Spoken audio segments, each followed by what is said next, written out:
성경 말씀은 아가서 6장 1절에서 3절까지입니다.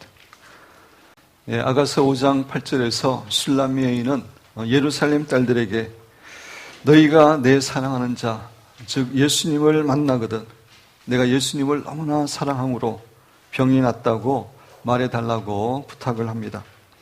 그러자 예루살렘 딸들은 술람미 여인에게 너의 사랑하는 예수님이 자신들과 다른 사람들이 사랑하는 예수님보다 무엇이 낫기에 그렇게 예수님을 사랑하느냐, 우리에게 이렇게 부탁하느냐라고 묻습니다. 그래서 술람미 여인은 아가서 5장 17절부터 16절까지 해서 자신의 사랑하는 예수님께서 얼마나 아름답고 존귀한 존재인지 구체적으로 소개를 합니다.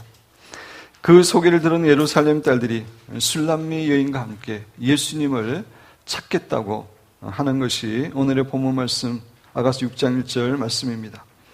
우리 아가서 6장 1절 말씀을 한 목소리로 같이 봉독하도록 하겠습니다. 여자들 가운데서 어여쁜 자야, 자가 어디로 갔는가?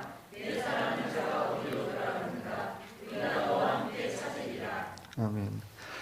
예루살렘 딸들은 술람미 여인을 계속해서 여자들 가운데 어여쁜 자, 다시 말씀드려서 여자들 가운데 가장 아름다운 자라고 부릅니다. 그렇습니다. 예수님이 자신의 모든 것이 되고 또 예수님만을 삶의 목적이자 존재 이유로 삼은 성숙한 신자는 하나님뿐만 아니라 다른 사람들에게도 참으로 아름다운 자라고 인정받게 되는 것입니다. 예루살렘 딸들은 내 사랑하는 자가 어디로 갔는가? 내 사랑하는 자가 어디로 돌아갔는가? 예수님이 어디로 돌아갔는가? 라고 이야기하면서 우리가 너와 함께 찾으리라 라고 이야기합니다. 여기서 찾는다고 하는 히브리 단어의 의미는 그냥 대충 찾는다는 의미가 아니라 온 마음으로 찾고 찾겠다라고 하는 그런 의미입니다. 지금까지 예루살렘 딸들에게는 예수님보다 더 사랑하는 것들이 많았습니다. 가족들이나 친구들이나 직장이나 재물이나 취미 등 이런 것들이 예수님보다 훨씬 더 중요했습니다. 그런데 지금부터는 이런 것들을 다 내려놓고 예수님을 전심으로 찾고 찾겠다고 말하는 것입니다. 이렇게 예수님을 참으로 뜨겁게 사랑하는 마음은 강한 전념성을 갖고 있기에 주위의 평범한 신자들에게 강한 도전을 주고 그들로 하여금 예수님을 간절히 찾고 찾게 만드는 것입니다. 특별히 이 마지막 시대는 세상에 너무나 많은 유혹과 핍박이 있기 때문에 이렇게 예수님에 대해 상사병에 걸려있는 신자들만이 주위에 있는 평범한 신자들에게 강한 도전을 주고 그들로 하여금 예수님을 뜨겁게 사랑하도록 할 수 있음을 우리는 잊지 말아야 됩니다. 사랑하는 기쁨교회 성도 여러분들은 술람미 여인처럼 정말 예수님만이 여러분의 삶의 목적이고 존재의 이유인 성도, 또 예수님께 상사병에 걸린 성도가 되어서 여러분 주위에 있는 신자들로 하여금 예수님을 찾고 갈망하게 만들고 그 결과 그들로 하여금 정말 예수님에 대해서 상사병에 걸리게 하는 그런 축복된 성도들이 되시기를 주님의 이름으로 축원드립니다. 설교 도중이지만 우리 잠시 좀 기도하기를 원합니다. 하나님 앞에서 정말 하나님 제가 예수님께 상사병에 걸린 그러한 신부가 되게 하여 주옵소서. 그리고 제 주위에 있는 사람들에게도 그런 삶으로 만들 수 있는 그러한 뜨거운 사랑을 우리에게 부어달라고 잠시 기도하겠습니다.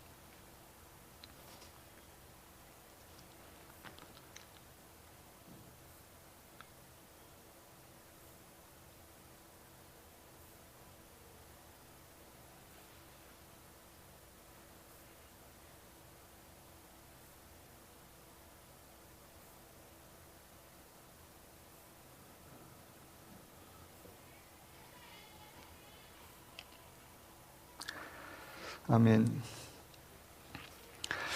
예루살렘 딸들이 예수님이 어디 계신지를 묻고 그분을 찾기를 간절히 갈망하게 되자 술람미 여인은 예수님이 어디 계신지 그들에게 가르쳐 줍니다. 그것이 2절과 3절에 나와 있습니다.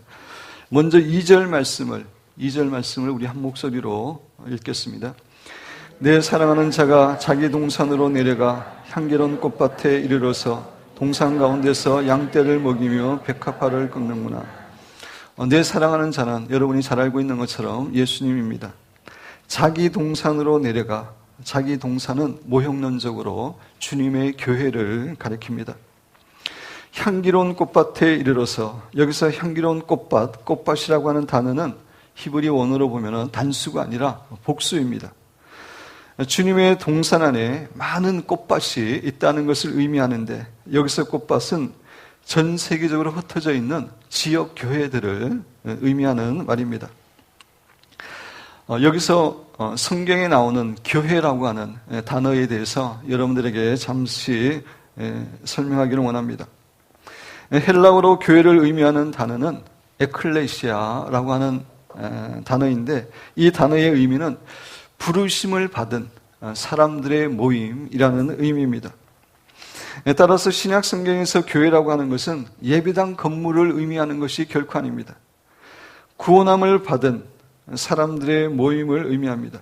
다시 말씀드려서 예수님을 자신의 구세주와 주인으로 영접하여 하나님의 자녀가 된 사람들의 모임을 교회라고 이야기합니다.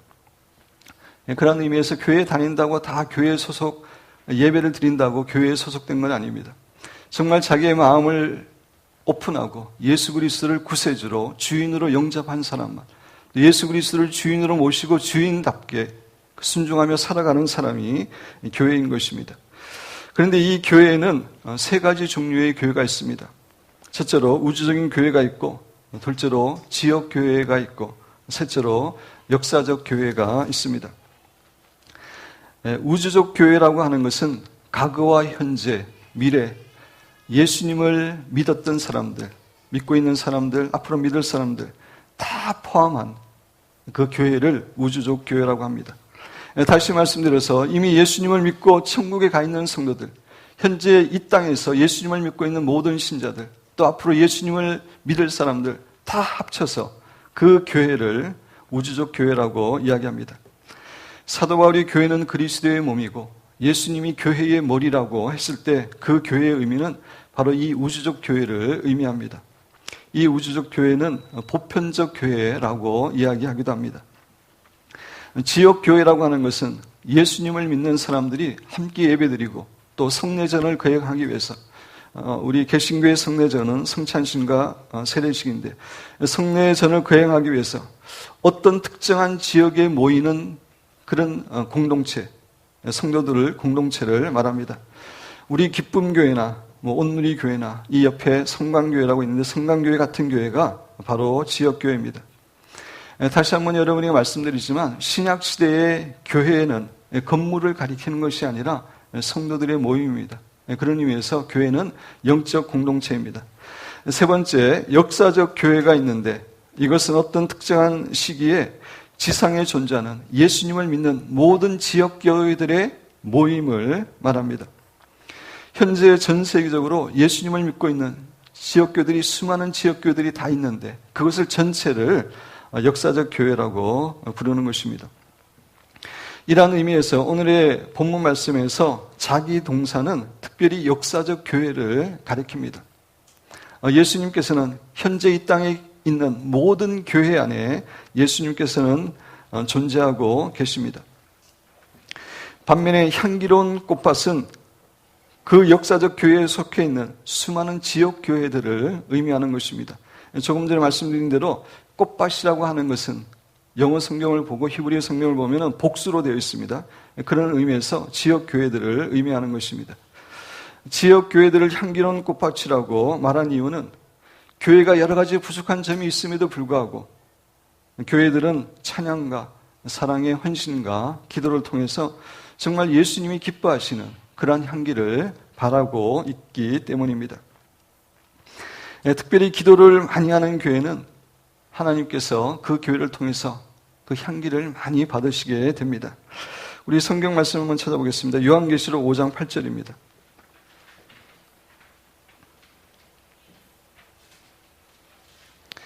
요한계시록 5장 8절 말씀.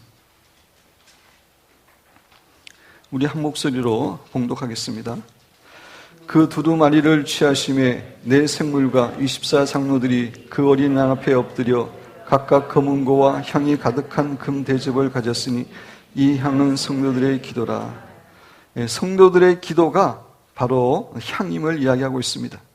기도를 많이 하는 교회는 정말 예수님께서 기쁘게 향기를 맡으시는 그러한 교회가 됩니다.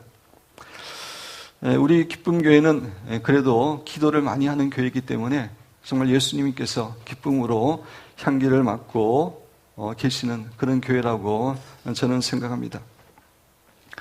어제 승현이 원청이 이제 결혼식을 위해서 우리 청년들이 이제 찬양을 준비하기 위해서 이렇게 그 작은 소리로 이렇게 방언으로 작은 소리로 기도하는데 제가 바로 그 앞에 있었습니다. 근데 기도 소리가 들리는 순간에 하나님의 임재가 이렇게 임하는 그런 것을 느꼈습니다. 우리 청년들이 늘 기도하기 때문에 정말 그 기도에 능력이 있는 것을 느꼈습니다. 우리 기쁨교회는 기도를 많이 하는 교회이지만 그러나 결코 자만하지 않고 정말 더 겸손히 하나님께 간절히 기도함으로 정말 주님께서 더 풍성한 향기를 맡으시는 그런 교회가 되기를 주님의 이름으로 축원드립니다. 2절 계속해서 보면 내 사랑하는 자가 자기 동산으로 내려가 향기로운 꽃밭에 이르러서 동산 가운데서 양떼를 먹이며 백합화를 꺾는구나 라고 이야기합니다. 동산 가운데서 양떼를 먹인다 라고 이야기하고 있는데 동산은 조금 전에 말씀드린 대로 교회라고 했죠. 동산 가운데서라는 말은 예수님께서 교회의 중심이고 교회의 주인됨을 상징적으로 표현하고 있는 말입니다. 그렇습니다. 진정한 교회는 늘 예수님을 주인으로 모시고 오직 주님께만 순종하는 교회입니다. 이런 의미에서 우리 신자는 결코 자신을 위해서 예수님을 믿거나 자신의 뜻이나 자신의 생각대로 교회를 움직이려고 해서는 결코 안 됩니다. 왜냐하면 인간이 중심이 된 공동체는 더 이상 예수님의 교회가 아니기 때문입니다. 우리의 모든 것을 내려놓고 예수님만을 주인으로 인정하고 주님의 뜻에 철저히 순종하는 공동체에서 예수님을 만날 수 있다고 하는 사실을 우리는 결코 잊어서는 안 됩니다. 양떼를 먹이며 라는 말은 예수님께서 각 지역 교회들 안에서 우리 성도들을 양육하고 계심을 모욕론적으로 말해주는 말입니다. 백합화를 꺾는구나 라고 이야기합니다. 여기서 백합화는 정말 순결하고 정결한 예수님의 신부들, 오직 예수님께만 헌신되어 있는 신실한 그러한 성도들을 의미합니다. 그리고 꺾는다는 말은 다른 의미로 줍다, 모으다 라고 하는 그런 의미가 있습니다. 예수님은 교회 안에서 정말 정결하고 순결한 그러한 신부들을, 신자들을 모으고 계심을 우리에게 교훈해 주고 있는 것입니다. 성경을 한 문제 더 찾아보겠습니다. 마태복음 24장 31절입니다.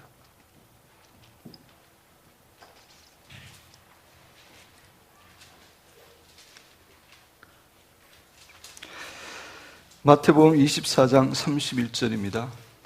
우리 한 목소리로 읽겠습니다. 그가 큰 나팔 소리와 함께 천사들을 보내리니 그들이 그의 택하신 자들을 하늘 이 끝에서 저 끝까지 사망에서 모으리라.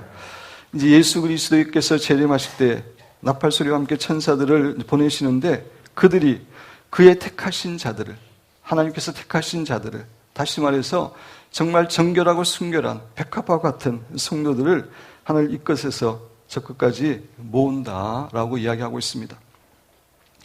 제가 며칠 전에 그 안젤리카, 오래전에 우리가 안젤리카의 간증을 들었는데 안젤리카가 보니까 두 번째, 세 번째 간증을 이렇게 했습니다.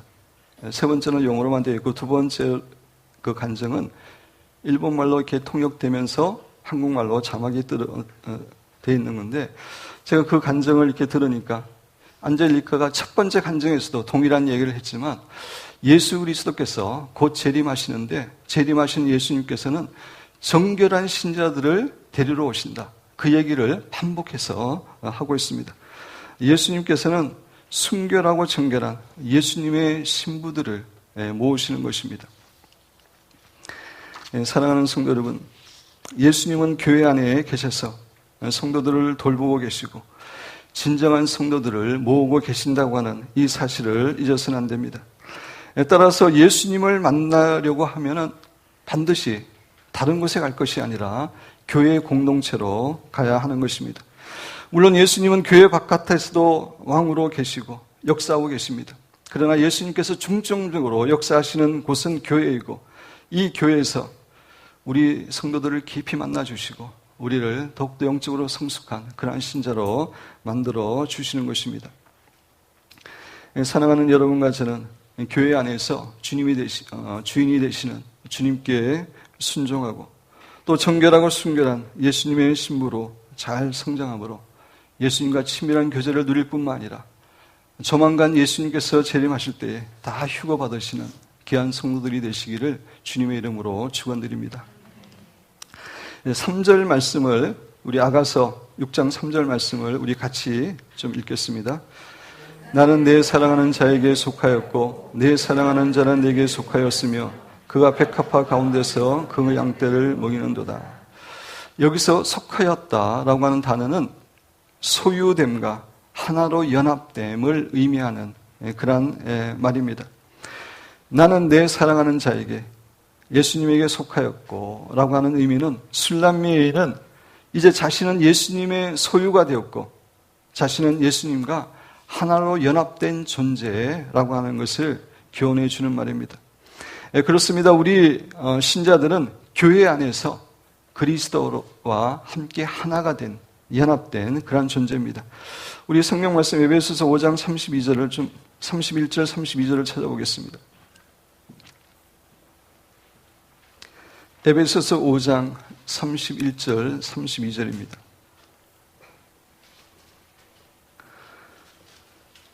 제가 읽으면서 설명드립니다. 그러므로 사람이 부모를 떠나 그의 아내와 합하여 그 둘이 한 육체가 될지니 부부가 결혼하면 한 몸이 됩니다.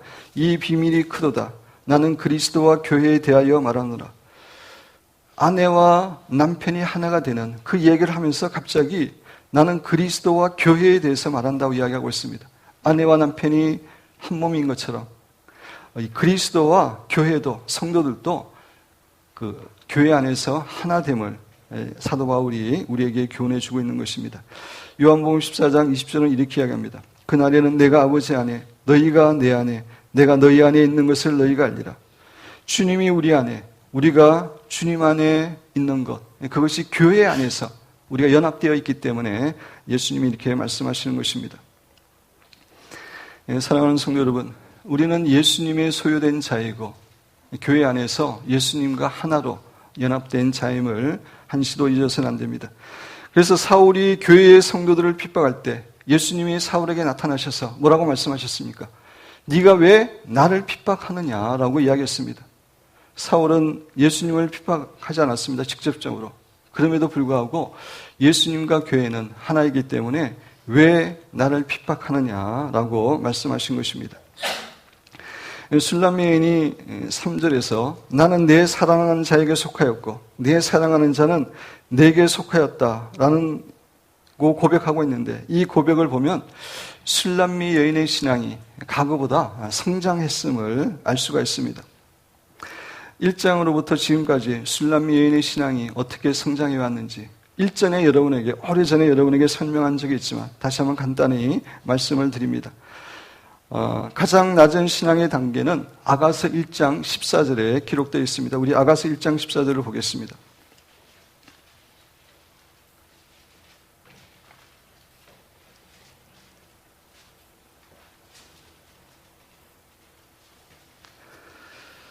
아가서 1장 14절 우리 같이 읽겠습니다. 나의 사랑하는 자는 내게 엔게디 포도원의 고베라 송이로구나. 아가서 1장에 나오는 술람미 여인은 예수님과 친밀한 교제를 시작했음에도 불구하고 아직까지 신앙의 단계는 낮은 단계입니다. 그래서 아가서 1장 14절의 고백을 자세히 살펴보면 술람미 여인은 예수님께서 자신에게 얼마나 축복된 존재인지에 대해서는 인식하고 노래하고 있지만 자신이 예수님께 어떠한 존재가 되어야 되는지에 대해서는 아직 생각하고 있지 못하는 그런 단계입니다. 다시 말씀드려서 예수님께서 자신에게 어떠한 일을 원하고 있는지 자신이 예수님을 위해서 어떻게 헌신하고 충성해야 되는지에 대해서는 깊이 생각하고 있지 못한 단계입니다. 단지 예수님이 주시는 축복과 은혜만을 누리는 그러한 단계입니다. 이 술람미 여인이 아가서 2장에서는 신앙이 조금 성장합니다. 아가서 2장 16절을 보겠습니다.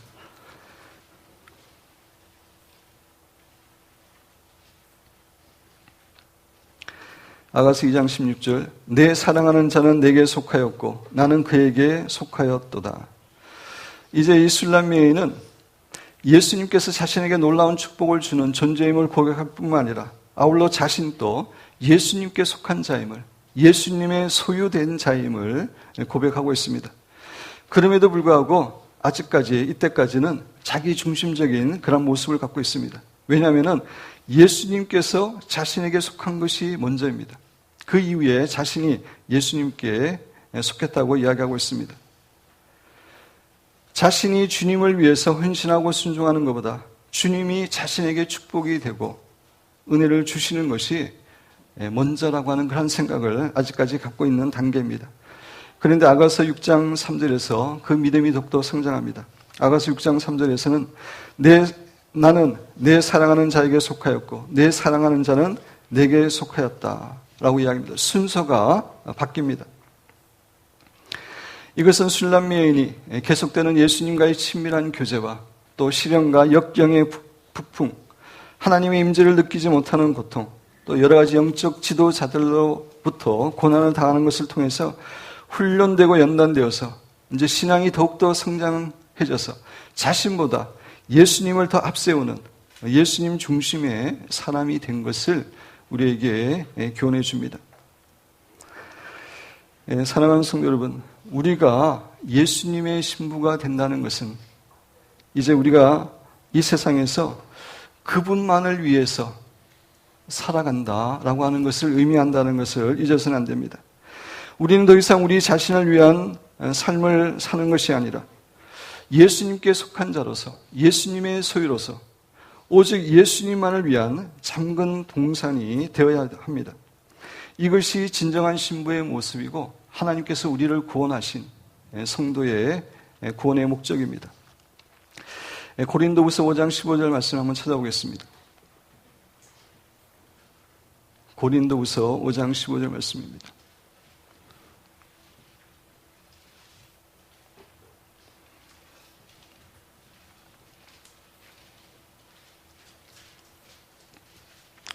고린도후서 5장 15절 제가 읽으면서 설명드립니다. 그가 예수님입니다. 모든 사람을 대신하여 죽으시면 십자가상에서 모든 인류를 위해서 죽으셨습니다. 근데 그 죽으신 이유가 있다는 것입니다. 살아있는 자들로 하여금, 여기서 살아있는 자는 예수님을 믿음으로 영이 살아난 우리 신자들을 이야기합니다. 신자들로 하여금 다시는 그들 자신을 위하여 살지 않고 그들을 대신하여 죽었다가 다시 살아나신 이 예수님이죠. 예수님을 위하여 살게 하려 함이니라. 예수님께서 우리를 위해서 십자가에 돌아가신 이유가 있는데 그것은 우리 신자가 더 이상 자기 자신을 위해서 살지 않고 주님을 위해서 살도록 하기 위해서 우리를 구원했음을 분명하게 이야기해 주고 있습니다. 그래서 사도 바울은 로마서 14장 8절에서 이렇게 이야기합니다. 우리가 살아도 주를 위하여 살고 죽어도 주를 위하여 죽나니 그러므로 사나 죽으나 우리가 주의 것이로다. 사나 죽으나 우리가 주의 것이기 때문에 살아도 주님을 위해서 살고 죽어도 주님을 위해서 죽는다라고 고백하고 있습니다. 오직 예수님만을 위한 삶, 그것이 예수님의 신부의 삶이고 우리를 구원하신 하나님의 목적임을 우리는 잊어서는 안 됩니다. 이렇게 영적으로 성숙한 신부가 되면 될수록 예수님에 대해 더욱더 강한 갈증을 느끼게 됩니다. 정말 예수님을 뜨겁게 사랑하는 신부가 될 때 더 이상 세상적인 물질이나 성공에 대한 갈증을 느끼지 않고 사람들에게 인정받는 것도 추구하지 않게 됩니다. 오직 주님 자신을 더 알고 더 사랑하고 닮고자 하는 영적인 갈증을 계속해서 느끼게 됩니다. 이러한 사람들은 주님을 더 얻기 위해서라면 정말 목마른 사슴을 가지고 하나님을 갈망하고 사모하고 그래서 정말 예수님에 대해서 상사병에 걸리게 되는 것입니다. 이런 신자들이 주의 평범한 신자들에게 정말 예수님을 찾게 하고 예수님을 뜨겁게 사랑하도록 만드는 그런 신자가 될 수 있는 것입니다. 아가서는 사랑하는 여러분과 저에게 이러한 정결한 예수 그리스도의 신부로 성장하도록 도전하고 안내해 주는 말씀인 것입니다. 아무쪼록 기쁜 교회의 모든 성도들은 정말 예수님에 대해서 성사병에 걸리는 그렇게 뜨겁게 예수님을 사랑함으로 예수님의 소유로 온전히 주님을 위해서 살 뿐만 아니라 주위의 많은 사람들에게도 예수님의 사랑을 전하는 귀한 성도가 되시기를 주님의 이름으로 축원드립니다.